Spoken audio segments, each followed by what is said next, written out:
Hello, welcome back to the Indian Wisdom Podcast. I am your host, Dr. Raj Balkaran. More importantly, we have a return of a very special guest to talk about some fascinating topics today. We have the lovely, talented Shantala Sriramaiah, who is the founder and the primary teacher at a platform called VedaStudies.com. We will learn more about that platform and their journey, but without further ado, welcome back to the podcast, Shantala. Thank you for inviting me. It's an honor to be here.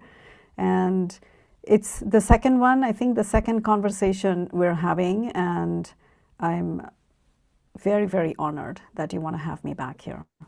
Yes, well, the conversations that we're having are so simpatico. So much of what you do is parallel or similar to what I do, but also so unique and so needed. And it's part of, I think this conversation is part of a much greater conversation in terms of um, Indic knowledge system, Indic insights, pedagogy, meeting Western minds, Western students, Western, modes of being. It's so crucial. I mean, you live on the bridge, right? We live on bridges. I mean, we've made comfortable homes on these bridges, but nevertheless, we live at interstitial spaces, which I think is fascinating. Why don't you just remind folks a little bit about what happens at, say, at Veda Studies? What you do? So I teach how to recite texts from the Veda. And that's sort of my prime occupation. And around that, I teach, of course, other prayers and chants as well. Those are also not from the Veda, but still very ancient. And so from Puranas and, from the Mahabharata, Bhagavad Gita, even the Yoga Sutras, but recitation of these texts and, some theory around it. But my primary focus really is to bring attention, awareness to how Veda mantras are recited and sort of the very particular, specific rigor and training around how to recite the Veda and the method involved in it, etc. So it's that's my focus is that, and I then do a few things around it to sort of just make it a complete platform for serious folks in chanting practices. So that's really what I do in a nutshell.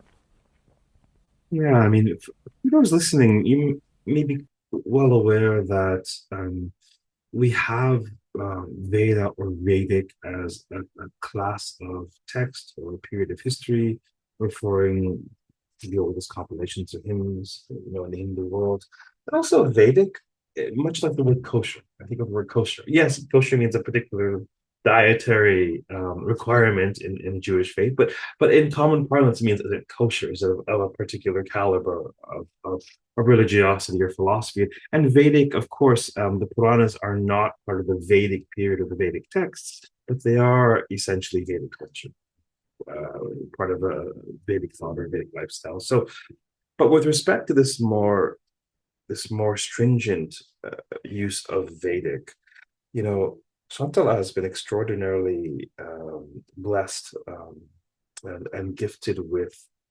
preservation of rigorous lineal Vedic chanting that has been going on this earth for an extraordinarily long time, to the best of our scholarly knowledge.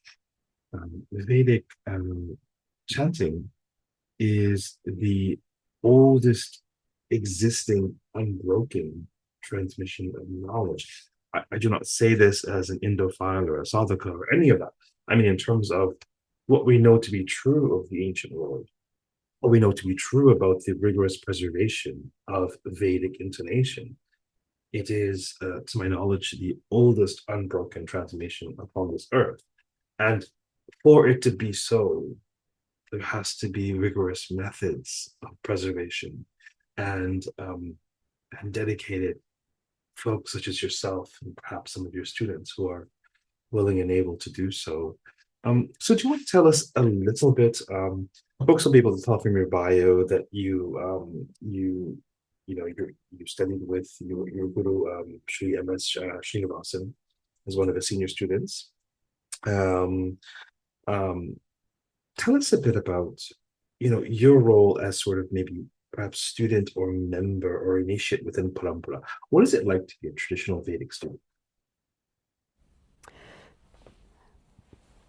That's a really good question. What does it feel like to be a student in this parampara?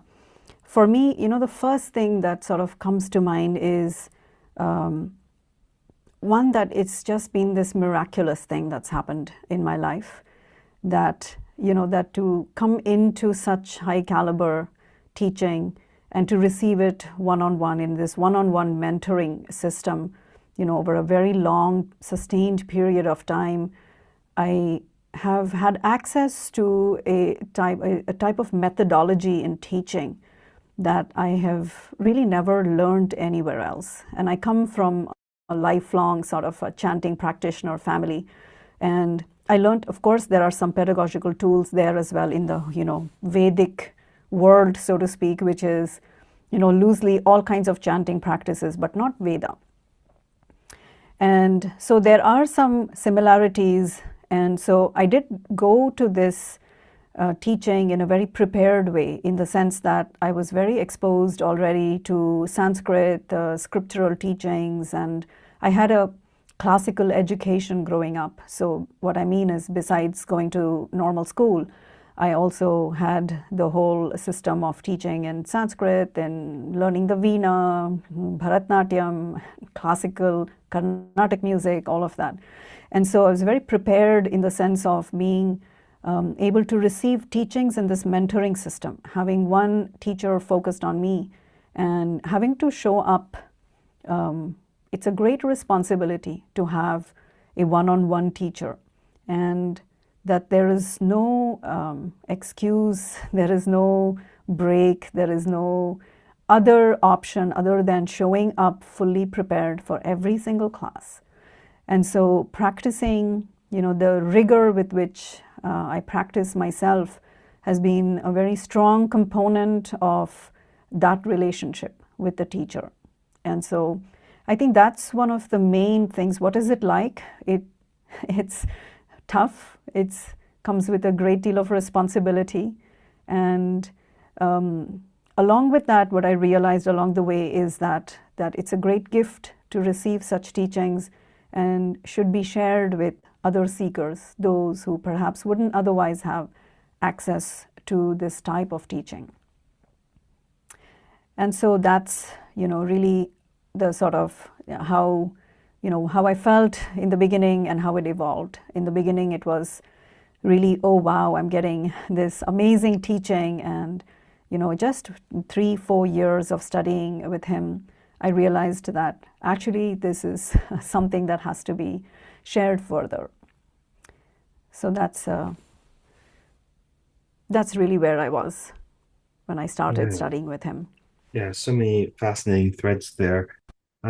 It is difficult and not impossible to convey the uniqueness of that relationship, of that parampara relationship, or relationship with a traditional teacher or guru, or even an acharya, or someone who possesses a body of knowledge, whether they're awakened or a spiritual exemplar. But that relationship where it's parampara, it's from one to the other, and it is a beautiful, powerful relationship. Of course, there is an extraordinary level of responsibility entailed on both sides of that relationship, and rigor and integrity, but also love, but also joy, but also sort of a transformative, altering experience of realizing that, or feeling the power of that which is being poured is beyond either of you. That there is this extraordinary power of tradition that comes through that dynamic. I've been extraordinarily fortunate to experience that. With respect to Vedic chanting, that sort of in adulthood, I sort of picked that up by osmosis, by visiting South Indian temples, I think. But now I have the opportunity, like other students, to actually study with you online and learn proper, according to your lineage, Vedic recitation that is very involved. So we've talked a bit about sort of Shantala as student, as recipient, as holder of tradition. Now let's talk about the other side in terms of Shantala as teacher and that dynamic, because I imagine it's the same with you as it is with me. There's an asymmetry with me insofar as the way in which I receive knowledge from my guru is related to and it informs the way in which I share knowledge, but the way in which I share is different in that it is not necessarily one-on-one. There's a different barrier of entry. I mean, I don't want to put words in your mouth, but could you say a bit about how whether it's the same or whether it's different in terms of how you've received and how you're sharing? Actually, you already summarized it beautifully, and it's very true. I think the way I receive is very intense, and it has grown, right? It's not that it was intense from day one, but the amount I'll give you a few examples, So one of the things in the way I receive the teaching is that it's very, very, there's long and, large portions of text that I study every week with my teacher. And so this method of study, it has grown, it's like over a decade now. And the amount of material we go through every week is incredible. But it's the focus with which that transmission happens is just amazing. But I know that that's one of the things that I couldn't pass on in exactly that same way. Because, we have students who come, so the way I transmit that is quite different. It's the same teaching. So if I take, for example, any suktam, I'm teaching exactly what my teacher taught me. But the pace is different. The materials that I prepare for students is quite different. And, with me, it's just the text and my teacher. There is no other resource to study. It's completely oral, and I don't take any notes. There is no other, there's no other sort of system in place. It's just adhyayanam. So adhyayanam is the name of the transmission. How the teaching takes place is called adhyayanam. It's very humble, actually, but it's how sound works. And so the teacher repeats a section of the text, and the student repeats twice. And once that repetition is done, the teacher then is able to align anything that is sort of maybe off with that. So maybe a swara is off, maybe the intonation is off, or maybe a syllable wasn't aspirated correctly, or maybe some, visarga or anuswara. I'm using a lot of Sanskrit words here, but maybe some phonetic rules were missed. And so this alignment takes place. And when that alignment takes place, there is also a backdrop to that alignment, which is that, remember that in the Pratishakya, we have this sutra. So this is, Pratishakya is the rule book of recitation within the Krishna Yajurveda tradition of Veda. And so the backdrop of the framework of the rigor of rules of recitation is brought into the foreground, and it's explained through that. And so it's not, what I'm trying to say is that the teaching is not taking place in vacuum. It's very shastra, very scriptural based, and there is a big tradition, and there's a long tradition and methodology of teaching, which is something I've learned through observing my teacher, right? And observing over a long period of time, observing him teaching me, but also observing him in group classes in his own shala.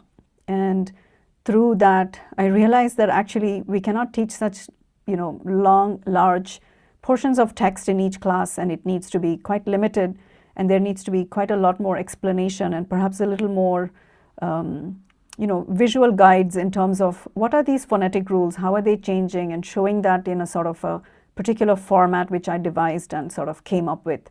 And also providing some recordings which people can use in between classes to practice with, because I really understood that independent practice, it's not really possible, and we don't live in a gurukulam where we are doing this adhyayanam every single day. That's what they do in this, ashram gurukulam setting, is that every morning you wake up and you can do adhyayanam with your teacher. And so I recreated that adhyayanam process through, recordings on the self-paced course format. So in between live classes, students are able to practice in between exactly what is taught in a live class. And so this is what is different in terms of me as a teacher. It's a slightly limited amount of text per class and a little more explanation, a little slower in sort of the pace, and more resources so that people feel independent while studying. So they shouldn't feel like every single time I must only study with a teacher, but they get the first teaching and then the practice can be more autonomous. That was the idea, so that there can actually be progress in studying, because it's such a rigorous system. It feels like, wow, this is so entirely teacher dependent that it probably won't survive in this format. So it needs some, there needs to be some way in which we can make the student a little bit independent in between classes at least. So that was the idea. And so there's quite a few things different in how I teach compared to how I receive the teaching, although the teaching is exactly the same. It's just that the pace and some of the other things around that have changed. So it's really hard to explain all of this. I'm so glad you're asking me these questions, because it's so helpful for me also to sort of just go over this, and it's just it's so great to reflect on all of this stuff, because it's really a lot of work that happens in between me receiving the teaching from my teacher to me being ready to sort of transmit further to a group of people. Yeah, so thank you for these questions. Yeah, you're welcome. We often don't know what we think until it comes out of our mouths, and how. One of my long-standing popular podcasts has to do with interviewing authors on the new books, with the New Books Network. We cross-posted this conversation to that podcast as well. And I've had this cheeky comment, at least a half dozen times over the years, where folks have said to me after we stopped recording, or emailed me and said, I didn't really fully understand what my book was about until our conversation. Now, of course, they understood the method and the detail and the conclusions, and of course, but there's something about these purposefully naive, sort of unassuming questions. Oh, so what's your book about? Oh, so why is that important? That forces us to really refamiliarize ourselves with our own work. So I'd say it's intriguing. A part of what empowers this conversation is that I've had the good fortune of taking your foundations course. Of course, we looked at the great number of, as I've mentioned, I've been a alcoholic for decades now. But it's not, in that capacity. I'm sure, musician. I'm not a classically trained musician. And now, to use the analogy, I'm gaining some more rigorous training in terms of Vedic recitation. That wasn't. It's different with the Puranas or the narratives. That's where I'm more. That's an area where I have more specific knowledge and bring into focus things primarily. Chanting has been a deep passion and love of mine, but it's not been an object of rigorous study until now. So I've had the good fortune of studying and experiencing firsthand the pedagogy. I have not been a student in a very, very, very long time. So I actually love, I've had thousands of Zoom calls. I love showing up on a Zoom call and, trying to hide, but for you calling me out, hello, Dr. Raj, nice to see you here. But either way, aside from you calling me out every now and then, I get to hide, and I get to receive, and I get to learn not just about Vedic chanting, but also learn about how other teachers teach. And we have this wonderful pedagogy of going through everything with a visual. And of course, there are so many visual learners in the world in general. Also, we live in a visual culture. I'm an auditory person. So, without having pedagogical training, I would just yammer on for 2 hours and hope they pick up what they can, because that's how I was trained. That's my disposition. But no, now I have slides, color coordinated slides and this and that, because they're needed. But while the recitation is the same, while the teaching of, for example, the suktam, the Durga suktam, would be taught precisely as you would hear it on your Spotify account, as you'd hear it from another traditional teacher, while that remains the same, it seems there's something very different about the positionality of your studentship and the nature of your studentship, and perhaps even the goals and aims of studentship. It may not be the case that they're all looking to present themselves as Vedic teachers, or pass on what's being learned. So, I don't want to put any words in your mouth. I think we would love to hear about your studentship in this brave new world of the online Gurukula.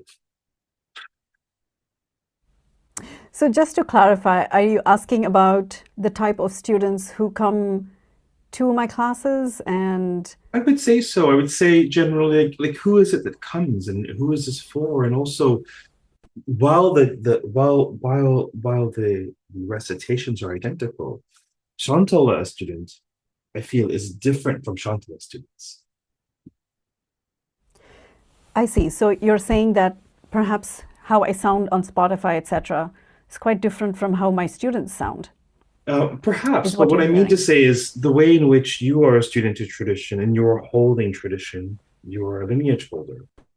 I feel that your students all learn with the same rigor, but they may not be lineage holders. But I wonder, could you comment on who it is that comes and what their aims and goals are?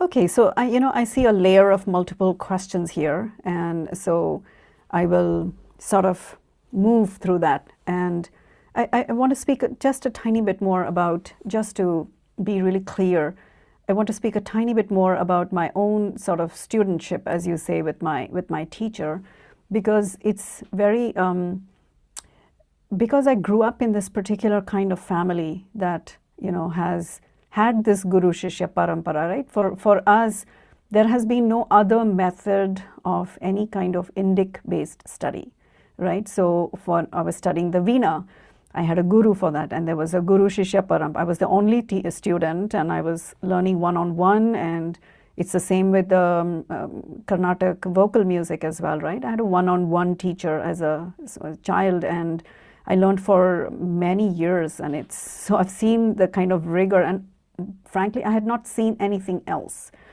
And so when I showed up to my teacher, for me, I think I was a very prepared student. And I sort of knew what comes when a guru accepts you to, in this mentorship model. He's giving his time, and now it's over 10 years that he gives me 2 hours every week, right? Every Thursday, every Friday, there's always this 1 hour blocked for me, and we've learned various texts in that, and I don't get to choose which text comes next, and it's a very led model, but it's a very quiet form of teaching as well. There's not a lot of talking, and there's not a lot of other things that go on in this class. It's just adhyayana. So it's very, very intense. And so this is not something that I can, practically offer to others. And so what we've done is, in collaboration with INDICA, we offer a teacher program. And it's not a class you've been in, and it's not a class you've not, so you haven't experienced the studentship, so to speak, of our cohorts there. But I'd love to welcome you once to come and see that group. And I think you will recognize some strong lineage holders there. And I'll perhaps even send you some of their websites and their recordings, and they sound incredible. And so I think that'll give you a full picture of the type of students who come to us. But in general, when I'm teaching these suktams and I'm teaching the foundation, etc., it's everyone who wants to be a serious student of chanting. And anyone who is related in any way to the Indian knowledge systems. So it could be yoga, it could be Ayurveda, Jyotisha, and we have householders, we have Indians who are living in India, we have Indians who are living away from India but want to connect with their own traditions. And so we have this really vast range of students, and a majority of them are learning so that they can have prayerful practice, either as an everyday practice or for specific occasions. So, for example, those who are learning the Gayatri mantra and the extended practice of doing pranayama, etc., with Gayatri, this is for a daily practice, and it's a short practice, so it can be done. And in my world, daily practice is 3 to 4 times a week, right? It's not the everyday 7 days Sandhya Vandana. We don't do that. So we do a very non-initiate, practice as much as this embodied life will allow you to as a householder. That's the kind of practice that people are doing. And when people are learning Durga Suktam, Devi Suktam, it's so that they can celebrate Navaratri in a way that it's an offering of your effort to the great goddess. And so this this particular application of your attention to sound, to the phonetics, to this very exacting method of repetition, but also absorbing all of the rules of recitation. This is what we teach. We teach all of the students, but we pay more attention to it in our teacher classes, because the mantra instruction, as we call it, so how to recite this mantra, is taught along with the mantra. And that's when people transform from being practitioners to also becoming lineage holders. So if they share further from there, they are able to pass on not just how to recite these mantras, but also be able to explain to students why it is recited that way, what are some rules holding this lineage, and how to even guide students when they are not reciting correctly. So we have this whole range. We have really true beginners, people who've never recited any Veda before, to many, majority are actually people who've learned something. They've either traveled in India, they've been in ashrams, or they've studied yoga, or they've done some work in this Indic space, and then they come to me because they want to learn it in a structured way.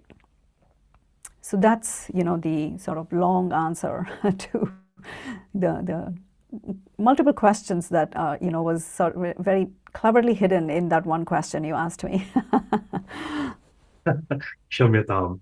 But I tend to ask compressed questions. I don't often realize it at the time, but they're sort of like, a teeny little pearl and you pour water and they open up over time. But you mentioned the word in passing that I think is really significant and crucial. And I would love for you to say more about this idea of the non-initiate, initiate versus non-initiate. I think I speak particularly when it comes to specific mantras like the Gayatri mantra. So in the tradition, and when I speak in the tradition, I just mean it's also a householder tradition, right? So in my world, growing up, Gayatri mantra was, received through a particular and very elaborate ceremonial initiation, right? So we had this ceremony called the Upanayanam, thread ceremony.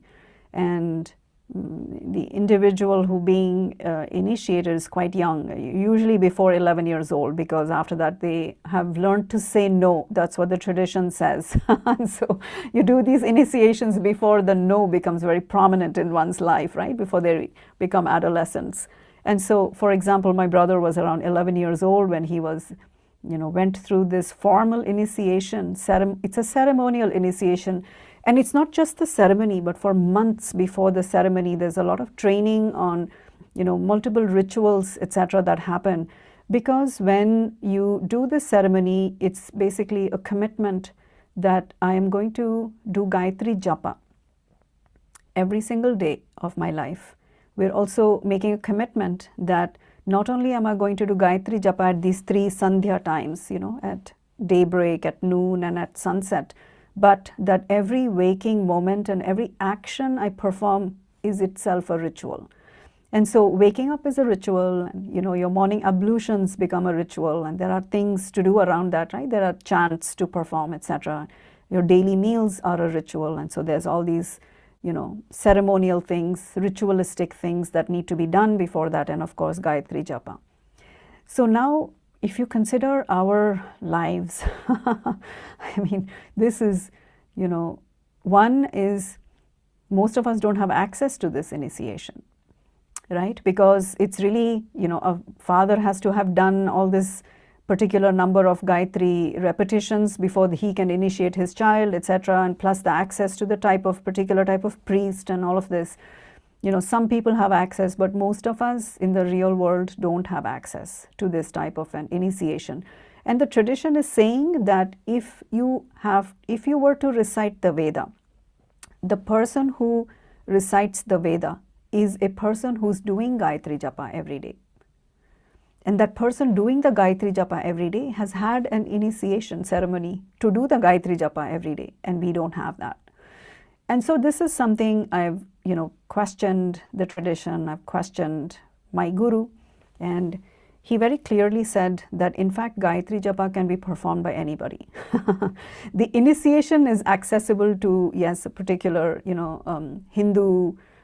particular Hindu families, those who, opt in, etc.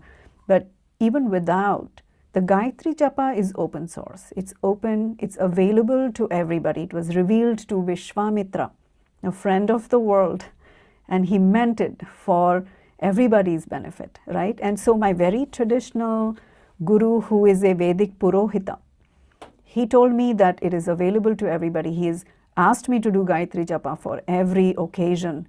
Occasion, I mean every trouble, every confusion, and every sort of dilemma. The way he asks me to deal with it is by doing Gayatri Japa. And I have not had that ritual initiation, right? And so a very traditional Vedic Purohita is telling me I can do this initiation. And so he built for us a practice, and we call it the Gayatri Upasana, the contemplative practice of Gayatri. It's just the very core practice within this traditional Sandhya Vandana, which is what one does after initiation, but we removed the ritualistic parts of it, and we just do the sankalpa, the resolve that one needs to have to recite the Gayatri Japa. We perform the pranayama with it. The pranayama is done with it's not done with, the mechanical counting, but we do different mental recitations of different parts of the Gayatri mantra for inhalation, hold, exhalation. And after that, the body-mind complex is then ready to do the Gayatri Japa in a profound way. And we do only 28 repetitions of Gayatri, and then we close, right? So this is what I mean when I say non-initiate. There is no ceremonial initiation that we perform, that we offer. There is no Diksha. I'm not a guru, and I'm not a Purohit either to do those type of initiations. But I'm offering open source, what is available to mankind, to, people kind, everyone who has Shraddha. Shraddha is that you have an inclination to these practices and it feels right for you. And so you're in, right? So this kind of Shraddha.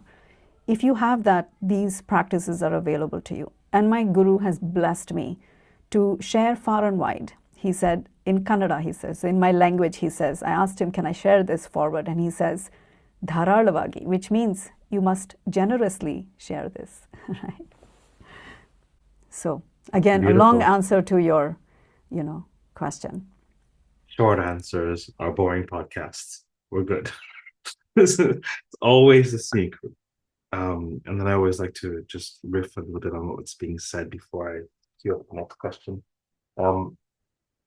So much that's so beautiful. I think when I first started formally studying Hinduism, I was a rebel. I didn't do STEM. I did religious studies degrees. So when I first started studying Hinduism formally, this maybe was in 2003-ish, somewhere in there.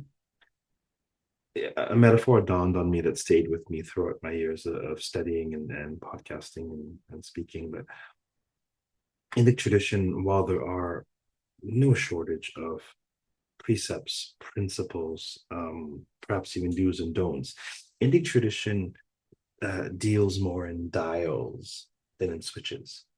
So rather than, of course, there are situations where, this is dharma, this is a dharma. Of course, we have that binary, but so much more often, especially when you, as evinced in the epics and the Puranas and narrative, you see dials. You see sort of, it's not as if, oh, are you an initiate or are you a mlecha? Is that all there is? There's so much in between. There's so much benefit and engagement of tradition, irrespective of whether you are, as you say, that Purohita, that traditional Vedic priest. I love the invocation of Vishwamitra as the revelatory source, as the rishi to whom the Gayatri was revealed. Now, whether one believes that ontologically or historically, I mean, it's all the same to me. I love the symbology of it insofar as, Vasishta, best of sages. Parampara, the Parampara on steroids, right? He was the original. He was the original one, right? Vasishta. And there's a rivalry between Vasishta and Vishwamitra, who was a king, a householder, the apex of society. So Vishwamitra has this transformation in going from the apex of society while wrestling and being entangled with Vedic tradition and having his desire over his wish-fulfilling cow sorted out. He ends up doing tapasya to, for the first time in the history of Indic lore, to become a Rajrishi, become a seer. He becomes a seer from first being a householder and king to boot. And so perhaps it is all the more telling then that he's saying, yes, this is for everybody. Even idiots like me who were once a king and now is a full-blown now I'm a full-blown sage. So I think that's fascinating. I love the quip as well about initiate them before puberty, before 12. Get them before opinions and hormones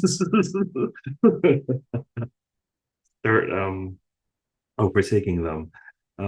So yeah, it's lovely what you say insofar as not needing to be an initiate with a particular quote unquote pedigree or access or enmeshment in order to nevertheless receive and share and benefit from Indic traditions, in this case, Vedic chanting. Another core idea I think that you touched on in the wonderful answer to the initiation question was the idea of access. What I would love to hear a bit more about is in terms of access as a woman. What's that like? Is there an issue there? Is there a tension there? I don't want to put any words in your mouth as I say, but what's it like being for women in tradition? Is it sort of old school? Are things changing? And maybe you could even bring in, one of your greatest of gurus, your own mother, and share a bit about that context for us. That's a really great question, because definitely there is tension, right? But I think we need to be clear that the tension is in India, right? The tension is not outside India. And so even now, when I was explaining the initiation ceremony for my brother, etc., this is something I often use in my own teachings. This example is that the ceremony still largely happens only for boys, and it's only men that are sort of signed off and initiated. The Diksha, all of this happens for men, and the Gayatri Japa is performed by men, all of that, right? And so I grew up also with that understanding, because my mother, my greatest guru, she was her guru was aligned with the acharyas of Sringeri Matha. So it's aligned with the Shankaracharya acharyas.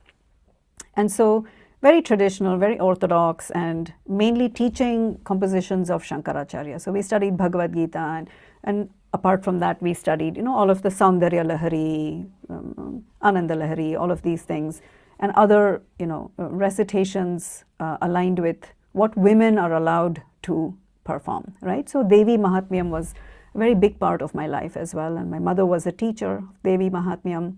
It was her sort of crowning glory, that one, and Saundarya Lahari. Those were the teachings, right? And we constantly were told that Veda is not for women. And so fast forward, and I am introduced to my guru, M.S. Sreenivasan, and he turned everything on its head. And of course, I want to say, I sort of, when you said you were quite the rebel, I had a similar streak. And so I think we have a little bit in common there. And so, for me, when this initiation was happening to my brother, I was always questioning. I was like, how come he's getting the gifts? How come he's getting all these cash gifts for, starting doing Gayatri Japa? And, so those were the things that triggered the questions, but it led somewhere very beautiful, which is that my parents allowed these questions to remain, and they were also, not fully able to answer it, but they allowed it to stay. And it was really when I started studying with my guru. And he told me there are no such restrictions coming really truly from the true tradition, right? Veda is not instructive. It is not telling us, what one can do and what one can't do, etc. So those things come later in the Dharma Shastra genre, right? And even there, I think it's widely misinterpreted what the role of the woman is in terms of these practices. And so if one aligns, one finds that you are, it's something you can make time for and do, there is, in fact, your gender is quite irrelevant. Your nationality is quite irrelevant. And who you were born to is certainly most irrelevant. So what is really relevant is, are you aligning with these practices? Do they do something to you? Do they make you want to come back to these practices? And are you, of the inclination where you're able to do this type of precise and attentive study of the mantras and recite, it's a repetition, exacting repetition, but also with understanding. And there has to be this daily, continuous practice to gain some competence in these mantras, to be able to recite it without error, without hesitation, and eventually memorize them so that it becomes muscle memory. This is the long-term goal of Vedic mantras. And so if you are inclined, you have the inclination to do this type of study and adopt these kind of practices, then it's for you. That's the only, question that is relevant. Nothing else is relevant. But yes, to answer your question on, is there tension? Are things moving? I think in pockets, things are changing. So there is the Ashravidya Ashram in South India. They are initiating girls. They're also performing this, Upanayanam ceremony for girls. There are a few Gurukulams only for girls. So there's, things, very positive things also happening. And I want to say that my guru, his daughter, he is blessed with a daughter who's brilliant, and she is a teacher of Veda. His wife is a teacher of Veda.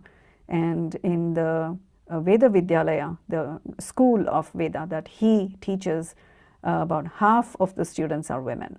And so it's one of the few, householder level Veda schools where where it's not yoga teachers and not a yoga community, but it's the Indian householder profile where women are actively studying Veda, and they're very, very good at it. And so, but there is tension, because there is still this odd YouTube video under which somebody will comment saying, you should not be reciting Veda. Women should not recite Veda. It's sort of the first comment you'll hear from people who don't really have a good understanding of what is really in the Veda.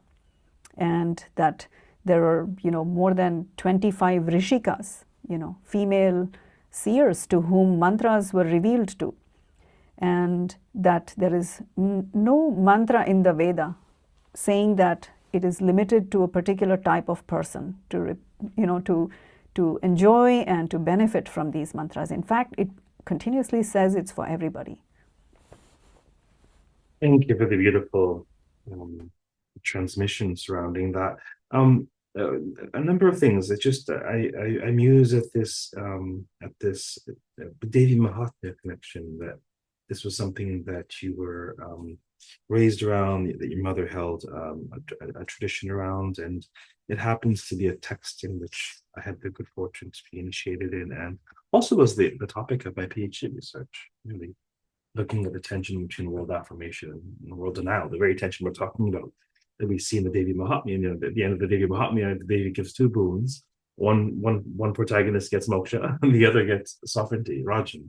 So there's this what I call the Dharma double helix, this tension that's innate to, I think, all things Devi. That's fascinating. It also happens to be, without planning at all, it happens to be the spring 9 nights festival, the Chaitra Navaratri. As we speak, you're currently teaching a Devi Suktam course in which I'm enrolled, and at which I think I hear that I'll be sharing some guest lecture insights as well. So there's that wonderful sort of Shakta thread there that I quite adore. I love also this idea, and I see this day in and day out, that individuals, that skill sets ought to be, candidacy should be ascertained by skill set and qualities, not by demographics, right? Not by age, not by gender, color, orientation. This is the package. This is just the wrapper, right? So can the person show up? Can they take interest? Are they coachable? Do they have dedication? Do they have respect? And this has very little to do with the packaging. And so I love that insight is there, and I love the fact that you have a completely traditionally trained guru who is the face of tradition and parampara, one could perhaps say, and yet he has such a broad mind, a broad consciousness, insofar as looking beyond current paradigms or patriarchal imprints, or looking beyond culture. Is this not the mark of Atman? Is this not the mark of someone pursuing truth or wisdom beyond the cultural vacillations? An individual who can say, yes, you can learn whatever gender you're in, and yes, you may teach this to whomever may show up at your online school. I think it's extraordinary. Would you say that such as your teacher, would you say that this is innovation, or would you say that this is actually insight into what the tradition always was? This is exactly what I wanted to say, that my guru himself does not accept any accolades. He does not accept any praise around this sort of topic, because for him, he's just following the teachings of the Veda. And this is the true tradition, that there is no, that one. And so he says that his pravritti, right, his foremost occupation is being a Vaidika Purohita, right, is following the Veda and Purohita. So he's sort of leading the way in how this tradition was held. And he's 4th or 5th generation in his family holding this tradition, right? It's really that, it's really that family tradition. And they have memorized the rules of this recitation, and the sutras, right? They're able to quote sutras from the Pratishakya, from the Taittiriya Pratishakya, which is the vedāṅga that informs the recitation practice. And they do it for every single student who shows up. It's not that they are sharing these, what we call the secrets of recitation only with teachers or so. They share it with every single student that shows up at their doorstep. It is absolutely beautiful. And so, no, it's really not an innovation. This is what is, tradition. This is what tradition looks like. And hopefully we can continue it, right? What an inspiring thought. I love that. And that resonates so deeply, that what we are doing on some level is not, it is a prima facie innovation for more traditionalists, but it's actually a reclamation. It's reclaiming the essence of tradition. I love that idea. Thank you very much for appearing on the podcast today. You're very welcome. Thank you very much for having me. For those listening, please have a look at the links in the podcast notes to access Shantala's wonderful online school platform, vedastudies.com, and her Spotify account where one can hear, listen, maybe even chant along to some glorious Vedic chants, pristinely preserved and available to all. Until next time, keep listening, keep well, and keep contemplating the power of tradition.